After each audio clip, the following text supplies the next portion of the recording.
மாற்றம் தரப்போறோம், இளைஞர்களோட வாழ்க்கையை மாற்ற போறோம் அப்படின்னு சொல்லி ஆட்சியை பிடிச்ச தாவேக அரசு இன்னைக்கு தமிழ்நாட்டு இளைஞர்களுக்கு கொடுத்துருக்கிற மிகப்பெரிய பரிசு ஏமாற்றம். அவங்க கனவுகளில் வெந்நீரை ஊற்றுற அளவுக்கு ஒரு மோசமான காரியத்தை இந்த தாவேக அரசு பண்ணியிருக்கு. தமிழ்நாட்டோட அரசு பணியாளர்கள் தேர்வாணையம் வெளியிட்ட குரூப் தேர்வுகளுக்கான காலி பணியிடங்களின் எண்ணிக்கையை பார்த்து ஒட்டுமொத்த மாணவர்களும் இளைஞர்களும் அதிர்ச்சிக்கு உள்ளாயிருக்காங்க. எதனால இந்த பணியிடங்கள் இவ்வளவு தூரம் குறைக்கப்பட்டிருக்கு, இதுக்கு பின்னாடி இருக்கிற அரசியல் என்ன, இல்லை இந்த அரசு என்ன காரணத்துக்காக என்ன ஒரு சூத்திரத்தை வச்சு இந்த அரசு பணியிடங்களை குறைச்சிருக்காங்க அப்படிங்கிற விஷயத்தை தான் இந்த வீடியோ முழுக்க விரிவாக பார்க்க போகிறோம். வீடியோக்குள்ள போகலாம். தேசத்தின் குரல் நேயர்களுக்கு வணக்கம். இன்னைக்கு இந்த வீடியோ ஃபுல்லாக நம்ம பார்க்க போகிறது 20லேருந்து 25 லட்சம் வரை மாணவர்களோட கனவு. 20லேருந்து 25 லட்சம் வரை மாணவர்களோட லைஃப் டைம் ஒரு அச்சீவ்மெண்ட்டாக அது இருக்கணும்னு அவங்க நினைக்கிற ஒரு விஷயந்தான் அரசு வேலை. இதுக்காக பல மாணவர்கள் தங்களோட இளமை காலத்தில் அனுபவிக்கிற ஒரு சாதாரணமான இளைஞர்கள் அனுபவிக்கிற எல்லா விதமான சுகதுக்கங்களையும் விட்டுட்டு முழு நேரமும் இரவு பகல் பார்க்காம கண் விழித்து படித்து இருக்கிற மொத்த காசையும் அகாடமியில் கட்டி ஊர்லேருந்து சென்னைக்கு வந்து கஷ்டப்பட்டு படிச்சுட்டு இருக்க இந்த சமயத்தில் போன ஆட்சியில் இருந்ததை விட இந்த ஆட்சியில் அரசு பணியிடங்களுக்கான காலி பணியிடங்கள் வெகுவான அளவில் குறைக்கப்பட்டிருக்கு. நாங்கள் வந்தால் இளைஞர்களோட எதிர்காலத்தை மாற்றுவோம், இளைஞர்களை முன்னேற்ற பாதையில் கூட்டிகிட்டு போவோம், மாற்றம் தருவோம் அப்படின்னு சொல்லி ஆட்சிக்கு வந்தவங்க தான் இந்த தாவேக அரசு. இப்போ இங்கே இருக்கிற மெயின் பிரச்சனை என்னென்னா, டிஎன்பிஎஸ்சி வெளியிட்டிருக்கிற அந்த காலி பணியிடங்கள், இதுக்கு முன்னாடி குரூப் 1 எக்ஸாமுக்கு வெளியிட்டாங்க, இப்போ குரூப் 2 எக்ஸாமுக்கான காலி பணியிடங்களுக்கான அறிவிப்பு வந்திருக்கு. இந்த அறிவிப்பு தான் இந்த குரூப் 2 தேர்வுக்காக தயாராகிட்டு இருந்த பல லட்சம் மாணவர்கள், பல மாணவர்களோட கனவுல வெந்நீரை ஊற்றிருக்கு, அவங்களோட அடி வயிற்றுல நெருப்பு வச்ச மாதிரி ஒரு நிலைமையை உருவாக்கிருக்கு. ஏன்னா சென்ற ஆண்டுகளில் திமுக ஆட்சி காலத்தில் லாஸ்ட் இயர் கூட குரூப் 2க்கான காலி பணியிடங்கள் 2247 கொடுத்துருந்தாங்க. அதுக்கப்புறம் அது தற்காலிகமாக இருந்த பட்சத்தில் அதுக்கப்புறம் இது பத்தாது, தமிழ்நாட்டில் இருக்கிற மக்கள் தொகைக்கு இது போதுமானதாக இல்லை அப்படின்னு மாணவர்களும் அகாடமியில் உள்ளவங்களும் போராட்டம் பண்ணதை தொடர்ந்து அது 2540 மாற்றப்பட்டது. அதுவும் போதலை அப்படின்னு அதுக்கப்புறமும் திமுக அரசின் மீதான விமர்சனங்கள் தொடர்ந்தது. அப்பொழுது ஆளும் கட்சியாக இல்லாமல் ஒரு கட்சி தலைவராக இருந்த விஜய் அவர்களும் தாவேகா சார்ந்தவங்களும் மாணவர்களோட எதிர்காலத்தை சீரழிக்குது திமுக, மாணவர்களுக்கு எதிராக செயல்படுது இந்த திமுக அப்படின்னு தங்களோட கண்டனங்களை பதிவு பண்ணாங்க. இன்ஃபேக்ட் அந்த பணியிடங்கள் போதாது, தாவேகா அப்போ தன்னோட கண்டனங்களை பதிவு பண்ணது மிக மிக சரியானது. மாணவர்களும் அதுக்காக திமுக அரசை எதிர்த்து போராடினாங்க. ஆனால் இதெல்லாம் நடக்காது, நாங்கள் ஆட்சிக்கு வந்தால் இது முழுக்க முழுக்க மாறிடும் அப்படின்னு சொல்லி ஆட்சியை பிடிச்சிருக்கிற தாவேகா அரசோட ஆட்சியில் இப்போ குரூப் 2 பற்றின காலி பணியிடங்களுக்கான அறிவிப்பு வெளியானதுல எத்தனை காலி பணியிடங்கள் அறிவிக்கப்பட்டிருக்குன்னா வெறும் 821 இருந்து 847 இவ்வளோதான் அறிவிக்கப்பட்டிருக்கிற காலி பணியிடங்கள். ஸோ 2247லேருந்து 2540 மாற்றப்பட்டது எங்கே இருக்கு, 821லேருந்து 847க்குள்ளே தான் இருக்கும் அப்படிங்கிறது எங்கே இருக்கு? கிட்டத்தட்ட 1426 காலி பணியிடங்கள் கம்மியாயிருக்கு போன கவர்மெண்ட்ல இருந்ததை விட. குரூப் 2வே இந்த நிலைமை. குரூப் 1க்கு என்ன நிலைமைன்னா, தமிழ்நாட்டில் மிக முக்கியமான போஸ்டிங்ஸ், டெபுட்டி கலெக்டர், டிஎஸ்பி, இந்த மாதிரி முக்கியமான காலி பணியிடங்களை நிரப்புற அந்த போஸ்டிங்ஸ்க்கான குரூப் 1 எக்ஸாம், அந்த எக்ஸாம்ஸ்க்கான காலி பணியிடங்களை வெறும் 26 குறைச்சிருக்காங்க தாவேகா அரசு. திமுகவோட ஆட்சி காலத்தில் 2024 90 காலி பணியிடங்களும் 2025 70 காலி பணியிடங்களும் அறிவிக்கப்பட்டிருந்துச்சு. அப்பவும் அரசுக்கு எதிராக மாணவர்கள் கடுமையான விமர்சனங்களை வச்சுட்டு இருந்தாங்க. இப்போ மினிமம் ஒரு 50 கூட இல்லாமல் வெறும் 26 குரூப் 1 எக்ஸாமுக்கான காலி பணியிடங்கள் குறைக்கப்பட்டிருக்கு. இதனால மாணவர்கள் மிகப்பெரிய அதிருப்தியில் இருக்காங்க. முதல்ல குரூப் 1 அறிவிப்பு வந்தப்பவே மாணவர்கள் கேள்வி கேட்க தொடங்குனாங்க. அதுக்கு நாங்கள் விர்ச்சுவல் வாரியர்ஸை வச்சு அவங்கள ஹேண்டில் பண்ணிட்டோம். இப்போ குரூப் 2க்கான தேர்வுலையும் இவ்வளோ மோசமாக, கிட்டத்தட்ட போன ஆட்சியில் கொடுத்ததே குறைவு, அதில் இருந்து 1426 காலி பணியிடங்கள் கம்மியாக வெறும் 847 கொடுக்கப்பட்டிருக்கிறது மாணவர்கள் மத்தியில் ரொம்பவே அதிருப்தியை ஏற்படுத்தியிருக்கு.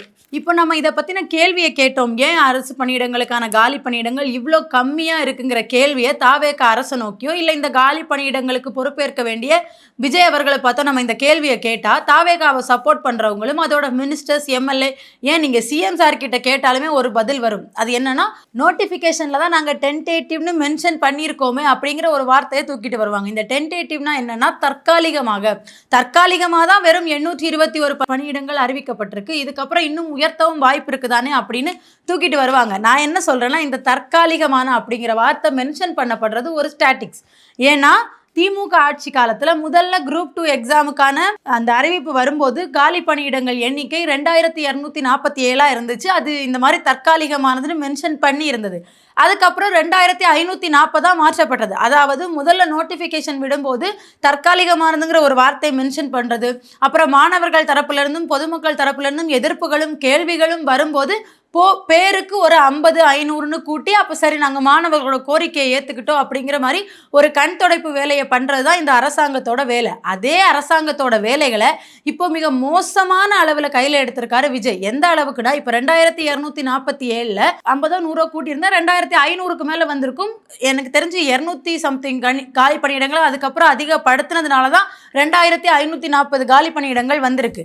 ஆனால் இப்போ இருக்கிற 821 காலி பணியிடங்களில் 200 கூட்டினா கூட மேக்சிமம் 1000 தான் வரும். அப்போ வெறும் 1000 காலி பணியிடங்கள் தானா? அப்போ கூட 1500 கிட்ட வித்தியாசம் வருதே அப்படிங்கிற கேள்வி வருது. ஸோ டிஎம்கே ஆட்சியில் பண்ண தப்பை அவங்கள விட நாங்கள் 4 மடங்கு அதிகமாக பண்ணுவோம் அப்படிங்கிற ஒரு நோக்கத்தோட தான் இந்த தாவேக அரசு ஆட்சி பொறுப்பில் அமர்ந்திருக்காங்களா? அரசு பணி அப்படிங்கிறது தமிழ்நாட்டில் இருக்கிற பல லட்சம் ஏழை மாணவர்களோட ஒரு கனவு. அதுக்காக அவங்க தங்களோட முழு உழைப்பையும் போட்டு படிச்சுட்டு இருக்க சமயத்தில் இவ்வளோ மோசமான ஒரு நடவடிக்கை இந்த அரசாங்கம் ஏன் கையாளுது? தமிழ்நாட்டில் மிக முக்கிய பொறுப்புகளை கொடுக்கக்கூடிய இந்த குரூப் 1 குரூப் 2 குரூப் 4 எக்ஸாம்ஸில் ஏன் இந்த அளவுக்கு கம்மியான காலி பணியிடங்கள் அறிவிக்கப்பட்டிருக்கு? குரூப் 1 முடிச்சு விட்டாங்க.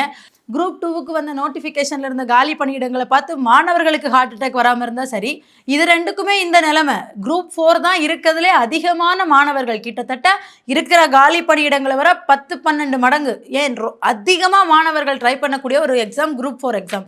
அந்த எக்ஸாமை தோண்டி மண்ணை போட்டு மூடுறதுக்கு இந்த தாவேக அரசாங்கம் காத்திருக்கோ தெரியல. ஆனால் இங்கே இருக்கிற உண்மையான நிலைமை, நிஜமான நிர்வாக நிலைமை என்னன்னா, தமிழ்நாட்டில் இருக்கிற முக்கிய துறைகளான வருவாய்த்துறை, உள்ளாட்சித்துறை, இந்த மாதிரியான அரசு துறைகள் எல்லாம் சேர்த்து கிட்டத்தட்ட 2 லட்சம் காலி பணியிடங்கள் இருக்கு. அப்போ இப்போ இருக்கிற தாவேக அரசு ஏன் அந்தந்த துறைகள்கிட்ட இருந்து எவ்வளவு காலி பணியிடங்கள் இருக்கு அப்படிங்கிற பட்டியலை டிஎன்பிஎஸ்சி ஆனுவல் பிளானர் தயாரிக்கும் போது கரெக்டாக வாங்கலை அப்படிங்கிற கேள்வி எழுது.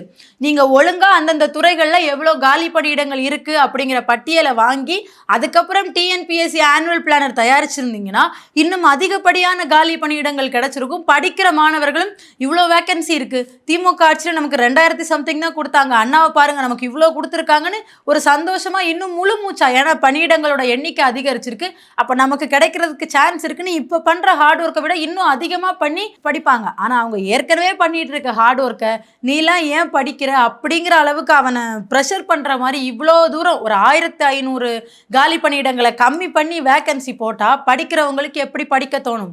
நீட்டு மட்டும்தான் படிப்பா, டாக்டர் மட்டும்தான் படிப்பான்னு கேட்குற மாதிரியே கவர்மெண்ட் ஆஃபீஸர் மட்டும்தான் ஆவீங்களா நீங்கள்லாம் அப்படின்னு கேட்குற மாதிரி இருக்குது மறைமுகமாக டிஎன்பிஎஸ்சிக்கு படிக்கிற மாணவர்களை பார்த்து. இந்த இடத்துல நம்ம இன்னொரு முக்கியமான விஷயத்தை பற்றி பேசணும். அதான் கரூர் ஸ்டாம்பேட். அப்போ தாவேகா கட்சி தலைவராகவும் நடிகராகவும் இருந்த விஜய் அவர்களை பார்க்க வந்து சரியான நிர்வாகிகள் இல்லாமல், சரியான அரேஞ்ச்மெண்ட் செய்யப்படாமல், தண்ணீர் பாட்டில்களோ இல்லை சரியான கழிப்பிட வசதியோ எதுவுமே இல்லாமல் காலையிலேருந்து பல மணி நேரம் வெயிலில் காவல் இருந்து அதுக்கப்புறமா விஜய் அவர்கள் வந்து கூட்ட நெரிசல் அதிகமாகி மூச்சு முட்டி மிதிப்பட்டு மரம் உடஞ்சி கீழே விழுந்து ஒரு 40 பேர் தங்களோட வாழ்க்கையை இழந்தாங்க.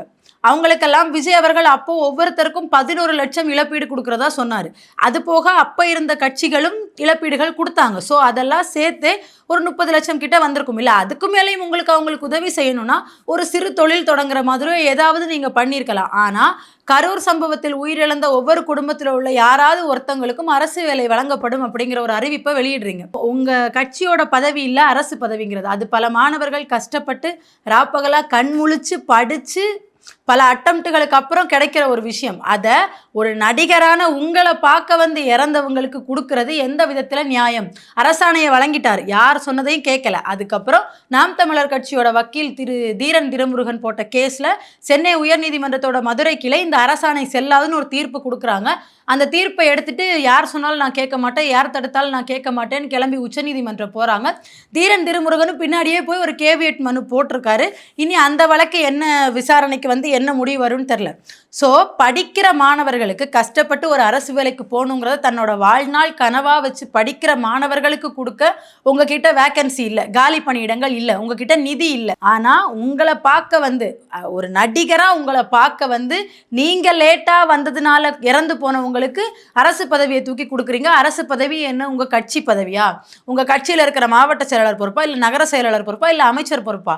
தூக்கி ஈஸியாக கொடுக்குறீங்க. அது பல பேர் கஷ்டப்பட்டு வாங்குறது. ஏற்கனவே நிறைய அரசு பொறுப்புகளில் உங்களுக்கு பிடித்தவர்களையும், உங்களுக்கு படம் தயாரித்தவர்களையும், உங்கள் மனதுக்கு நெருக்கமானவர்களையும், உங்களுக்கு நெருக்கமானவர்களையும் போஸ்டிங் போட்டு கொடுத்தாச்சு. இன்னும் இருக்கிற அரசு பதவியிலே வேக்கன்சியை கம்மி பண்ணுறீங்கன்னா தமிழ்நாட்டை இன்னும் ஒரு 40-45 வருஷம் பின்னோக்கி இழுத்துட்டு போகிற RSS பாஜகவோட திட்டத்துக்கு நீங்கள் முழுசாக மனசார அவங்களுக்கு வழிவகுத்து கொடுக்குறீங்களோ அப்படிங்கிற கேள்வி எங்களுக்கு எழுது. இந்த வேக்கன்சி குறைப்புக்கு பின்னாடி இன்னொரு முக்கியமான கார்ப்பரேட் தந்திரம் இருக்குது. அது என்னன்னா அவுட் சோர்சிங், தற்காலிகமாக பணியமர்த்துறது. நிரந்தர அரசு பணியாளராக ஒரு குரூப் 2 எக்ஸாம் இல்லை குரூப் 4 எக்ஸாமில் பாஸ் ஆன ஒருத்தங்களுக்கு நிரந்தர வேலை கிடைக்கும் போது அவங்களுக்கு சம்பளம், அகவிலைப்படி, ஓய்வூதியம், இப்படி கவர்மெண்ட் தரப்புலேருந்து நிறைய செலவாகும். இதுக்கு தான் கார்ப்பரேட் வந்து எப்படி ஒரு டெம்பரரி எம்ப்ளாயை வச்சு தன்னோட ஒர்க்கை முடிச்சுக்குவாங்களோ அந்த மாதிரி அவுட் சோர்சிங் பண்ணுறாங்க. தற்காலிக பணியிடங்கள் நிரப்புதல் அப்படிங்கிற விஷயத்தை விஜய் அவர்கள் கையில் எடுக்கிறாரா? இப்போ குரூப் எக்ஸாம் விஷயத்தில் அவர் இதை கையில் எடுக்கிறாரான்னு தெரியல. ஆனால் மின்சார வாரியத்தில் அந்த ஊழியர்கள் விஷயத்தில் இதை கையில் எடுத்தாங்க. அவுட் சோர்சிங் பண்ண பார்க்குறாங்க, நாங்கள் ரொம்ப வருஷமாக இங்கே காத்திருக்கிறோம், எங்களை விட்டுட்டு தற்காலிக பணியாளர்களை அவுட் சோர்ஸ் பண்ணுறாங்கன்னு மின்சார வாரிய ஊழியர்கள் பண்ண போராட்டத்தை தொடர்ந்து அந்த முயற்சியை கைவிட்டுட்டு இருக்கிற 20,449 காலி பணியிடங்களையும் நிரந்தர பணிகளாக நிரப்ப போவதாக சட்டசபையில் ஒரு அறிவிப்பை விட்டுருக்காங்க.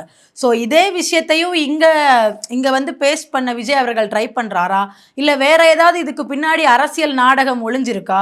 உங்களால் பட்ஜெட் பற்றாக்குறையை சமாளிக்க முடியாததுனால அரசு பணியில் கை வச்சு பல ஏழை மாணவர்களோட வயிற்றில் அடிக்க பார்க்குறீங்களா?